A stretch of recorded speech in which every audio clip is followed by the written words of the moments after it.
mesti tega larane ora tega patine. Ya, yen kowe ora bisa, ora gelem ngupati.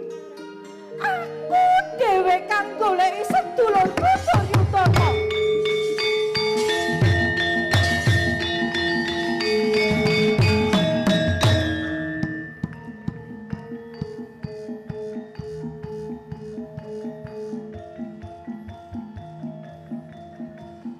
Ya, sinuwun, ketiwasan sinuwun.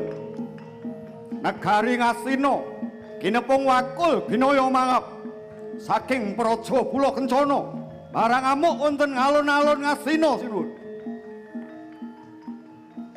Nyai Prabu Duryudana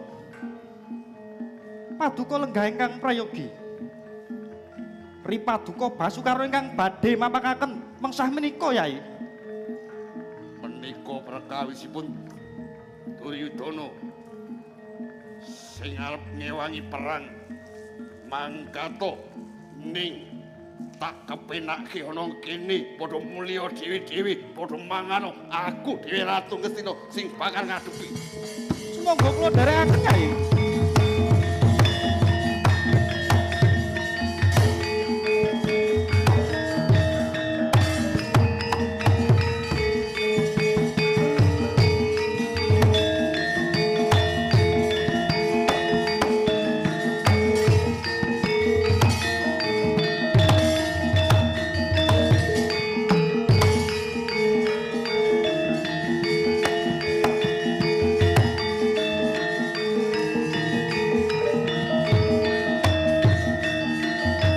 Langeng karyan antara manjalukar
Maju sunlah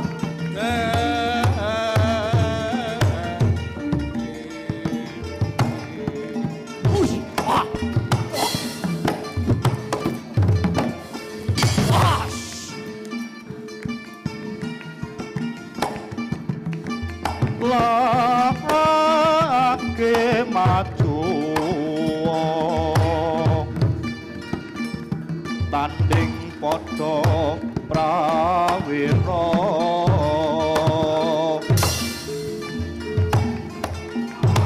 pangeh lamun sunun cati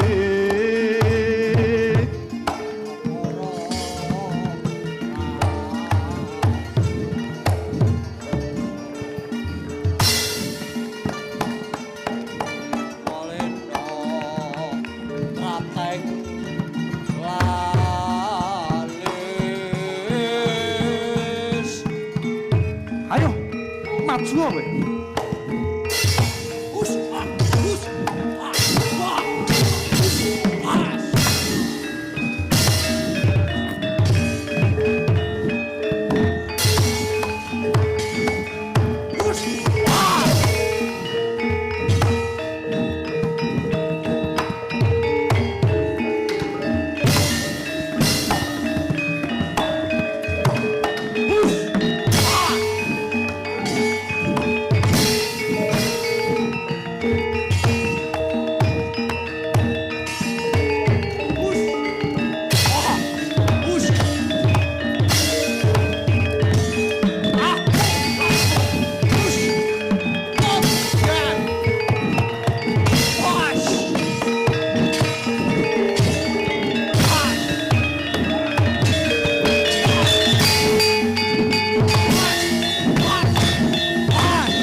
Astina Maha Prabu Duryudana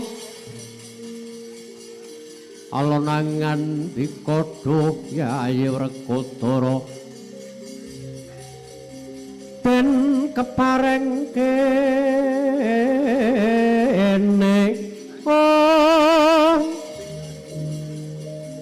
Jejog Daiwang Drona risaksana mangenjali Pabose swayeng ulun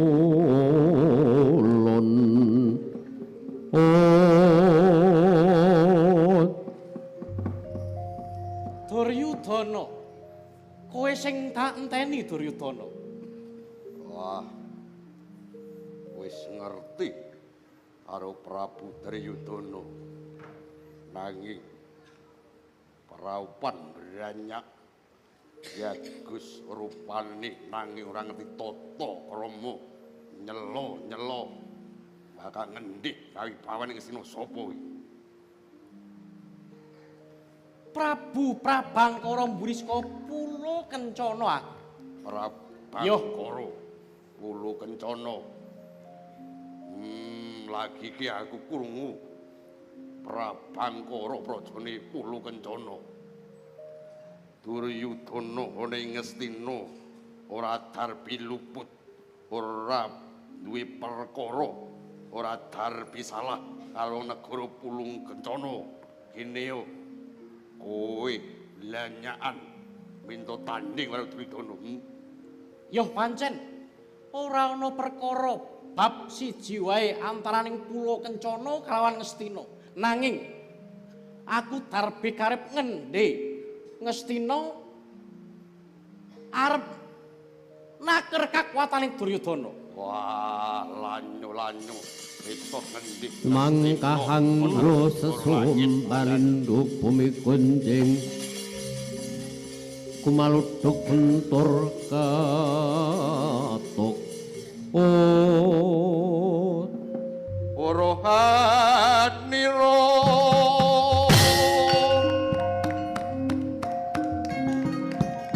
lamun ingsun iki Para Duryudana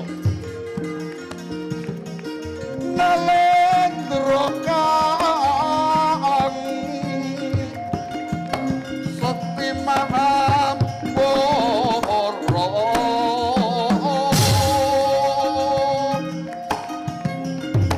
pilih tanding piyang boboti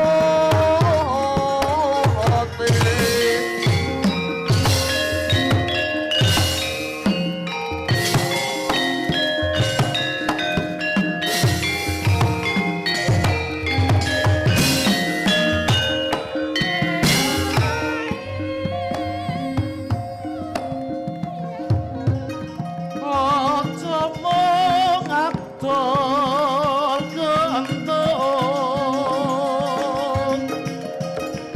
tandingono trekane mami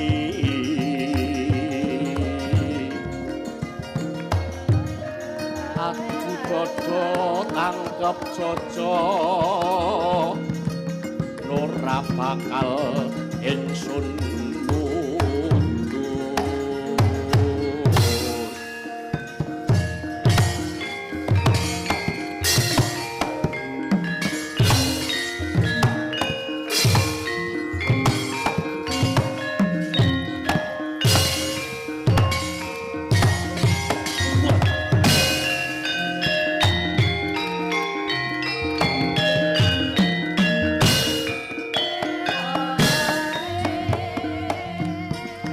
Nadyan kadang dewa ora urung mesti parabek lalis Roma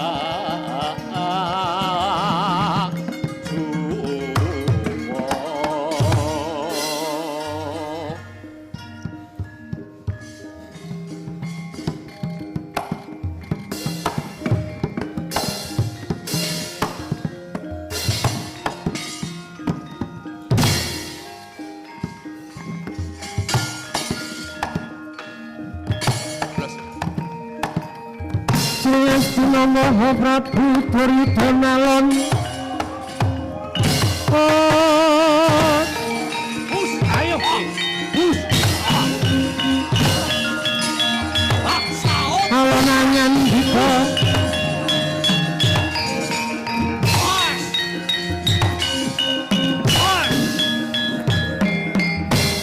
Ayo Patih. Kurawa sak Duryudanane lebokne kunjaran. Sendika pangesakan dawuh sinuwun.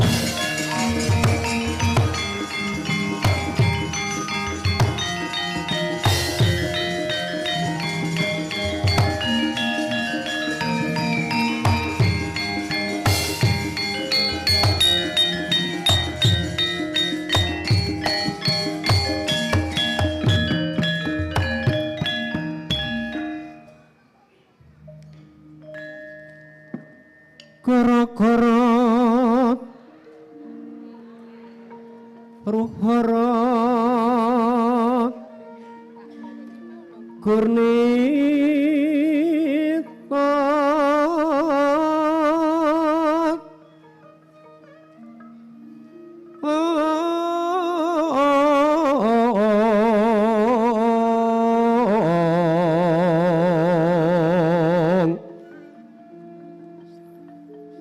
Bayu masas musos lesos mawalasan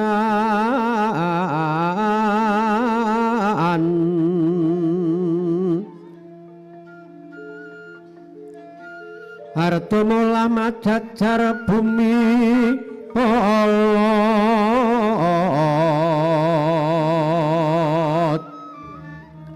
madak marti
pandamuntar Entuk apa mau San? Entuk apa? Entuk terong. non lirka konang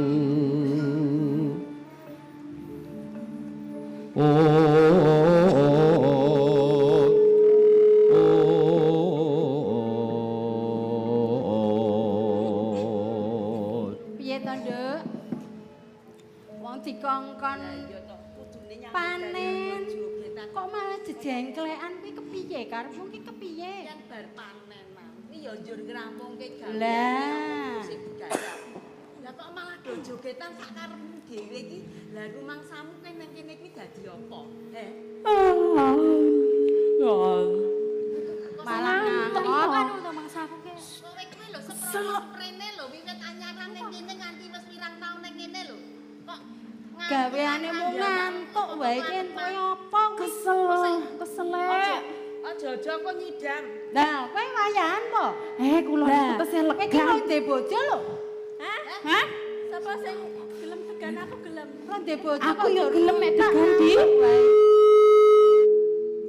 Ya gragas. Ana wong muni legan krungune degan. Yen luwe ya kandha. Kula niku pun mantun. Mbak. Panggil ngantuk to. Edan mau. Edan. Kula niku pun mati, pun mboten sakit. Tak kira mari lek edan ngono lho. Lah kok wis mari ora lara. Dadi kowe lara sedina awakmu kuru lho padha aku. Aku masuk angin sedina. Iki ya padha wae. Kuwi ngopo ta ya? Jaluk disuwuk iki meneng wae. Lah. Lah dalah. Gen maring ya. Wong jane ya urung turu ket mau Jane ya jek enom. Ngantukan. Gaweanmu apa to, Nduk? Nggih niku wau kalih adi-adi niki wau panen. Macul. Macul bareng.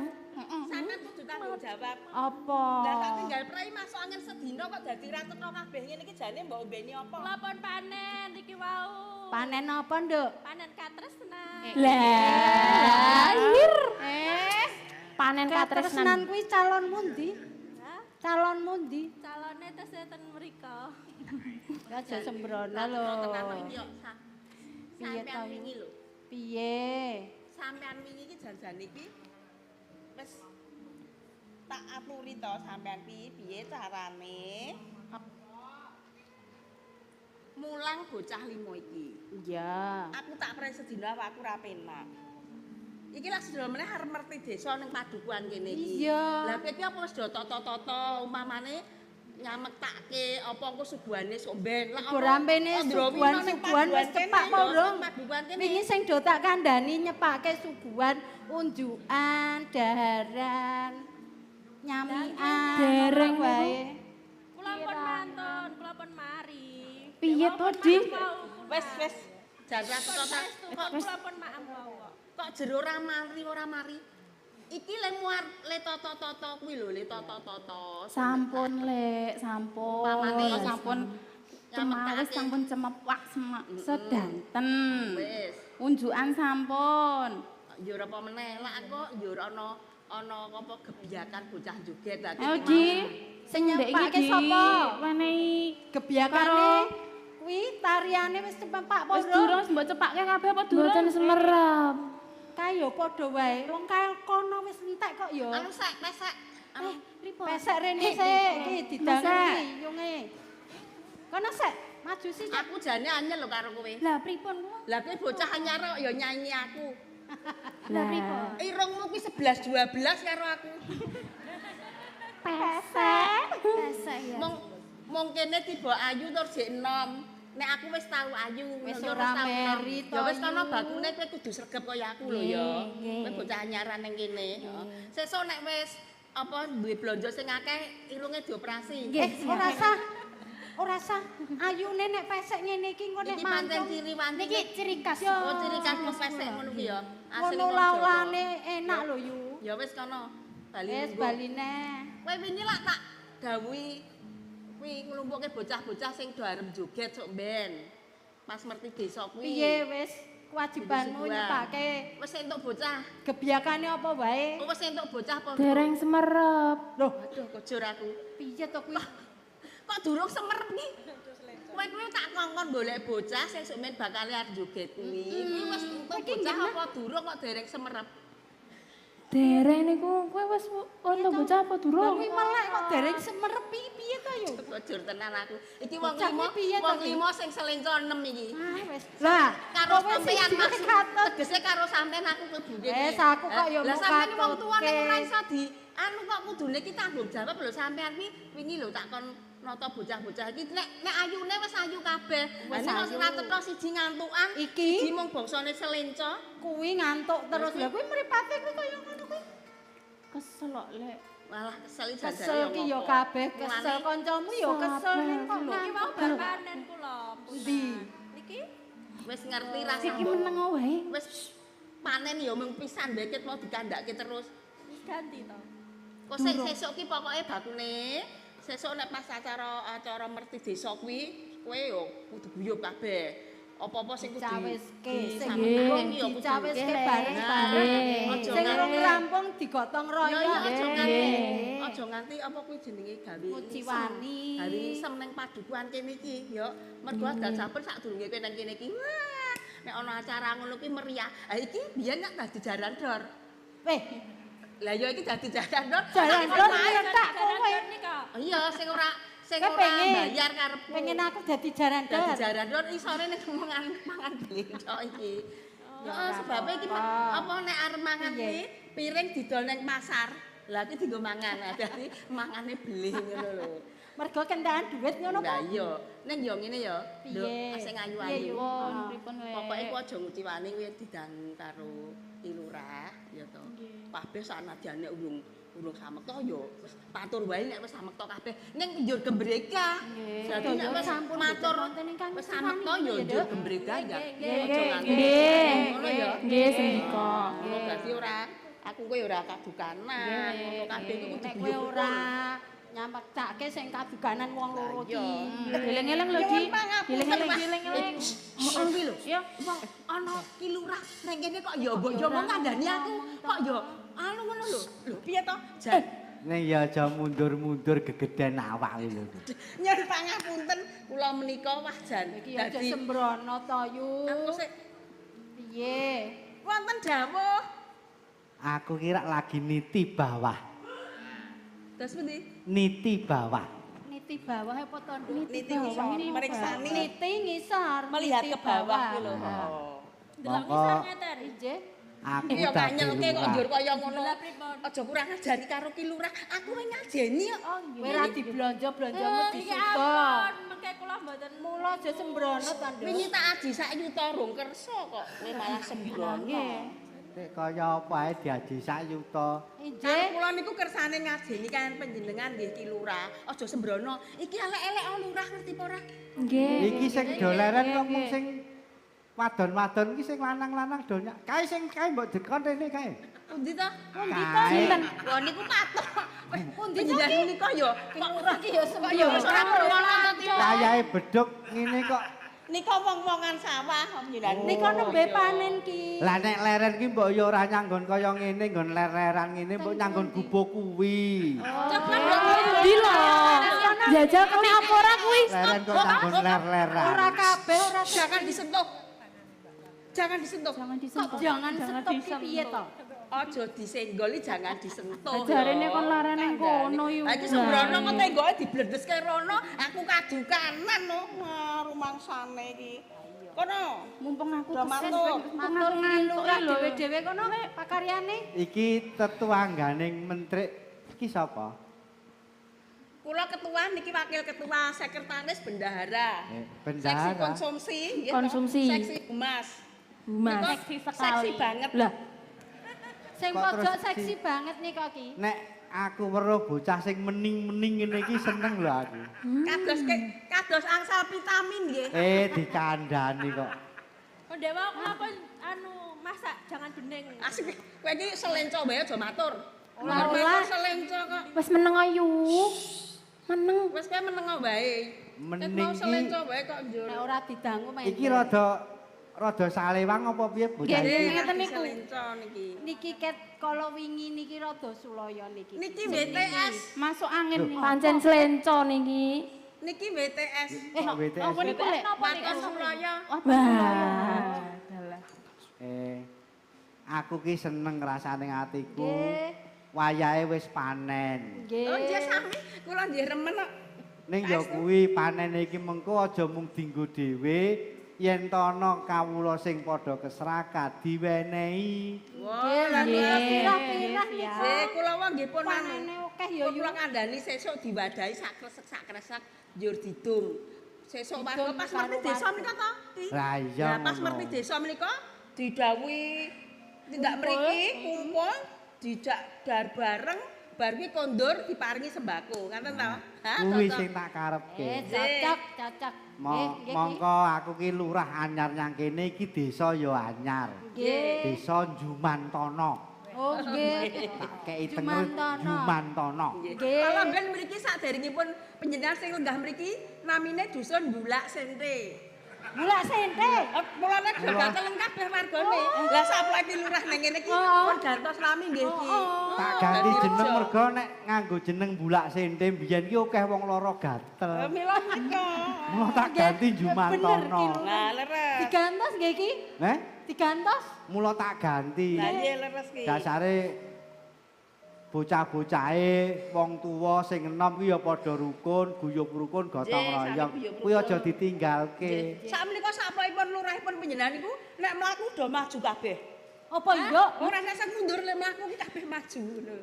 Saestu nggih, nek mlampah kabeh maju. Ning Ning ana sing lho. ra gelem. Pripun? Ana sing mlaku mundur. Napa ki? Sinten ki? Pitik arep didol kae. Lurah Ora mundur mlakune.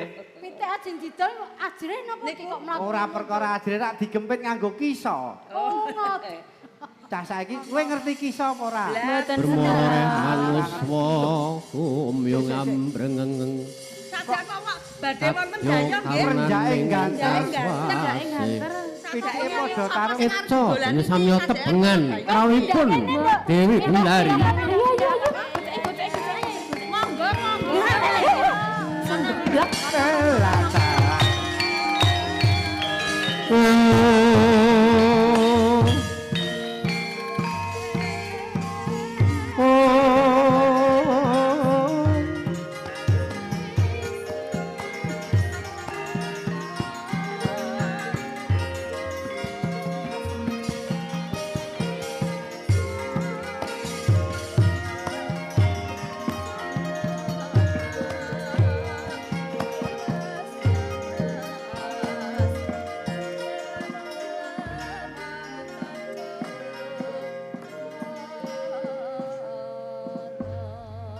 yen tak waspadake kaya Kang Mbok Gendari ing ngrawuh ning padukuhan kene. Kang Mbok sembah bektiku kunjuk ana ngersane Kang